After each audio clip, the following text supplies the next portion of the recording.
ഇംഗ്ലണ്ടിൻ്റെ ബാസ്ബോളിനെ അവരുടെ നാട്ടിലെത്തി അതേ മാതൃക പിന്തുടരാൻ എത്ര ടീമിന് സാധിക്കുന്നുണ്ട്? എന്നാൽ ശുഭ്മാൻ ഗില്ലിൻ്റെ നേതൃത്വത്തിൽ ഇംഗ്ലീഷ് മണ്ണിൽ ബാസ്ബോൾ കളിച്ച് ബ്രണ്ടൻ മക്കലത്തെ പോലും ഞെട്ടിക്കുകയാണ് ഗില്ലും സംഘവും. ബർമിംഗ്ഹാമിലെ രണ്ടാം ടെസ്റ്റിൽ ഇന്ത്യയാണോ ഇംഗ്ലണ്ടാണോ ബാസ്ബോൾ കളിച്ചതെന്ന് ചോദിച്ചാൽ ഇന്ത്യ എന്ന് പറയേണ്ടി വരും. ഇംഗ്ലണ്ടിൻ്റെ ഒന്നാം ഇന്നിങ്സിൽ ജാമി സ്മിത്ത്, ഹാരി ബ്രൂക്സ് ഒക്കെ കളിച്ച് ബാസ്ബോളാണെങ്കിൽ രണ്ടാം ഇന്നിങ്സിൽ വൈസ് ക്യാപ്റ്റൻ ഋഷഭ് പന്തും ഗില്ലും സമാനമായ രീതിയിലാണ് ബാറ്റ് വീശിയത്. പന്ത് തുടങ്ങി വെച്ച അറ്റാക്കിംഗ് ആണ് ഇംഗ്ലണ്ടിൻ്റെ കൈകളിൽ നിന്ന് കളി തിരിച്ചതെന്ന് പറയാം. ബർമിംഗ്ഹാമിൽ 162 പന്തിൽ 161 റൺസുമായി പുറത്താകുമ്പോൾ ഇംഗ്ലണ്ട് താരങ്ങൾ ഗില്ലിനെ അഭിനന്ദിച്ച് ഓടിയെടുക്കുന്നുണ്ടായിരുന്നു. കൂട്ടത്തിൽ ഇംഗ്ലണ്ട് നായകൻ ബെൻ സ്റ്റോക്സും ഹാരി ബ്രൂക്കും ഉണ്ടായിരുന്നു. 13 ഫോറുകളും 8 സിക്സറുകളും ഉൾപ്പെടുന്നതായിരുന്നു ഈ ഇന്നിങ്സ്. ലീഡ്സ് ടെസ്റ്റിലെ തോൽവിയിൽ നിന്ന് പാഠം ഉൾക്കൊണ്ടായിരുന്നു ആദ്യ ഇന്നിങ്സിൽ ഗില്ലിൻ്റെ ബാറ്റിംഗ്. എന്നാൽ രണ്ടാം ഇന്നിങ്സിൽ വെടിക്കെട്ട് ബാറ്റിംഗ് പുറത്തെടുത്തോടെ വിരാട് കോഹ്ലിയുടെ 4ാം നമ്പറിന് താൻ തന്നെയാണ് അർഹനെന്ന് ഗിൽ തെളിയിക്കുകയാണ്. ഇംഗ്ലണ്ടിലേക്ക് ഇന്ത്യൻ ടീം വിമാനം കയറുമ്പോൾ ക്യാപ്റ്റനായി ഗിൽ ടീമിനെ നയിക്കുന്നുവെന്ന പ്രത്യേകത മാത്രമായിരുന്നു.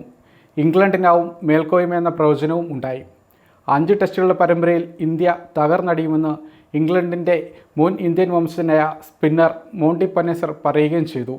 വിരാട് കോഹ്ലിയുടെയും രോഹിത് ശർമ്മയുടെയും അഭാവത്തിൽ ടീമിലെ മുതിർന്ന താരമായ KL രാഹുൽ ടീമിനെ മുന്നിൽ നിന്ന് നയിക്കണമെന്നായിരുന്നു ചിലരുടെ വാക്കുകൾ. അതായത് ഗില്ലിനെ വില കുറച്ച് കണ്ടവർ നിരവധിയായിരുന്നു. വിദേശത്തെ ഗില്ലിൻ്റെ മോശം പ്രകടനമാണ് ഇത്തരത്തിലൊരു വിമർശനത്തിന് കാരണമായത്. എന്നാൽ ലീഡ്സിലെ ഒന്നാം ഇന്നിങ്സ് മുതൽ താൻ ആരാണെന്ന് കാണിച്ചു തരികയാണ് ഗിൽ. ലീഡ്സ് ടെസ്റ്റിലെ ആദ്യ ഇന്നിങ്സിൽ 147 റൺസ് സ്വന്തമാക്കി ക്യാപ്റ്റൻ സ്ഥാനം ആഘോഷമാക്കിയ ഗിൽ ബർമിംഗ്ഹാമിൽ അതേ മാതൃകയിലായിരുന്നു ബാറ്റ് വീശിയത്. ഒന്നാം ഇന്നിങ്സിൽ 387 പന്തിൽ നിന്ന് 269 റൺസ് കുറിച്ച ഗിൽ രണ്ടാം ഇന്നിങ്സിൽ വീരേന്ദ്ര സേവാഗ് ശൈലിയിൽ 162 പന്തിൽ 161 റൺസാണ് സ്വന്തമാക്കിയത്. 129 പന്തിലാണ് ടെസ്റ്റിലെ 8ാം സെഞ്ചുറി പൂർത്തിയാക്കിയത്. സെഞ്ചുറി പൂർത്തിയാക്കിയ ശേഷം തകർത്തടിച്ച ഗിൽ പിന്നീട് 33 പന്തിൽ 60 റൺസ് കൂടി കൂട്ടിച്ചേർത്തു. ബർമിംഗ്ഹാം ടെസ്റ്റിൽ ഇംഗ്ലണ്ടിന് മുന്നിൽ കൂറ്റൻ വിജയലക്ഷ്യമൂർത്തിയ ഗില്ലിൻ്റെ ബാറ്റിംഗ് ശൈലി സെവാഗിൻ്റെ അല്ലെങ്കിൽ ഓസീസ് ടീമിൻ്റെ ഒരു മാതൃകയായിരുന്നു. രവീന്ദ്ര ജഡേജ, KL രാഹുൽ, ഋഷഭ് പന്ത് എന്നിവർ അർദ്ധ സെഞ്ചുറി തികച്ചെങ്കിലും നങ്കൂരമിട്ട ഇന്നിങ്സ് ഗില്ലിൻ്റെ ആയിരുന്നു. ഋഷഭ് പന്തിനൊപ്പം 110 റൺസിൻ്റെയും ജഡേജയ്ക്കൊപ്പം 175 റൺസിൻ്റെയും സഖ്യമുണ്ടാക്കാൻ ഗില്ലിനായി. ഒന്നാം ഇന്നിങ്സിൽ ഒരു തികഞ്ഞ ടെസ്റ്റ് പ്ലെയറുടെ ശൈലി പുറത്തെടുത്തെങ്കിൽ രണ്ടാം ഇന്നിങ്സിൽ ഏകദിന ശൈലിയിലായിരുന്നു ഗില്ലിൻ്റെ ബാറ്റിംഗ്. ലീഡ്സിലെയും ബർമിംഗ്ഹാമിലെയും ഗില്ലിൻ്റെ ഇന്നിങ്സ് കടപുഴക്കിയ റെക്കോർഡുകൾക്ക് കൈയും കണക്കുമില്ല. ഗില്ലിൻ്റെ ബാറ്റിംഗ് ശൈലി ഏറെ വ്യത്യസ്തമാണ്. പ്രതിരോധവും അറ്റാക്കിങ്ങും ചേർന്ന ബാറ്റിംഗ്.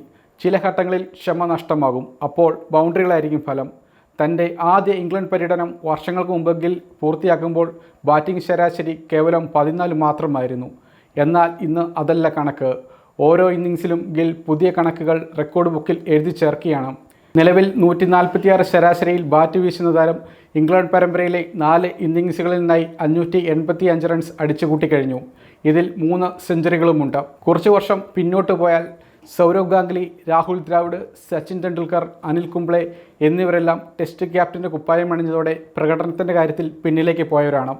മഹേന്ദ്ര സിംഗ് ധോണി, വിരാട് കോഹ്ലി എന്നിവർ ഇന്ത്യൻ ടെസ്റ്റ് നായകൻ എന്ന നിലയിൽ വൻ നേട്ടങ്ങൾ സ്വന്തമാക്കിയവരുമാണ്. കോഹ്ലിക്ക് ക്യാപ്റ്റൻ സ്ഥാനം കൈമാറി നിർണായക പ്രഖ്യാപനം നടത്തിയായിരുന്നു ധോണി. കോഹ്ലിക്ക് പിന്നാലെ രോഹിത്തും ഇന്ത്യൻ ടെസ്റ്റ് ക്യാപ്റ്റനായി. രോഹിത് ശർമ്മയ്ക്ക് പിന്നാലെ ശുഭ്മാൻ ഗിൽ ഇന്ത്യൻ ടെസ്റ്റ് നായകനായതോടെ ഇന്ത്യൻ ക്രിക്കറ്റിനെ മറ്റൊരു തലത്തിലേക്ക് എത്തിക്കുമെന്ന കാര്യത്തിൽ സംശയമില്ല. ടീമിനെ മുന്നിൽ നിന്ന് നയിക്കുന്ന ധോണിയുടെയും കോഹ്ലിയുടെയും മറ്റൊരു പതിപ്പാണ് ഗിൽ. ഗ്രൗണ്ടിലും പുറത്തും അഗ്രഷനായിരുന്നു കോഹ്ലിയുടെ പ്രത്യേകതയെങ്കിൽ ശാന്തതയായിരുന്നു ധോണിയുടെ പ്രത്യേകത. ഗില്ലിൻ്റെ കാര്യത്തിലേക്ക് വന്നാൽ ബാറ്റിങ്ങിലാണ് ഗില്ലിൻ്റെ അഗ്രഷൻ. ഗ്രൗണ്ടിൽ ധോണിയെപ്പോലെ ശാന്തതയുള്ള ക്യാപ്റ്റൻ. ഗിൽ മുന്നിൽ നിന്ന് നയിക്കുന്ന ഈ ടെസ്റ്റ് ടീം നേട്ടങ്ങളുടെ കൊടുമുടി കയറുമെന്നതിനുള്ള കാരണം ഈ യുവനിര തന്നെയാണ്.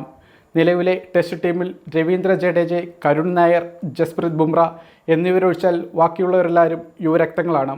അതിനാൽ തന്നെ ഗില്ലിനൊപ്പമുള്ള ഈ സംഘത്തിൽ അധികം അഴിച്ചുപണികൾ ഉണ്ടാകാൻ സാധ്യതയില്ല. സമയം മലയാളം വാർത്തകൾ ഇനി ടൈംസ് ഓഫ് ഇന്ത്യ സൂപ്പർ ആപ്പിലും. ഇതിനായി പ്ലേ സ്റ്റോറിൽ നിന്നോ ആപ്പ് സ്റ്റോറിൽ നിന്നോ times of India app install ചെയ്യൂ. മലയാളം ഭാഷ തിരഞ്ഞെടുക്കൂ. വാർത്തകൾ ആസ്വദിക്കാം, എല്ലാം ഇനി സമയത്തിൽ.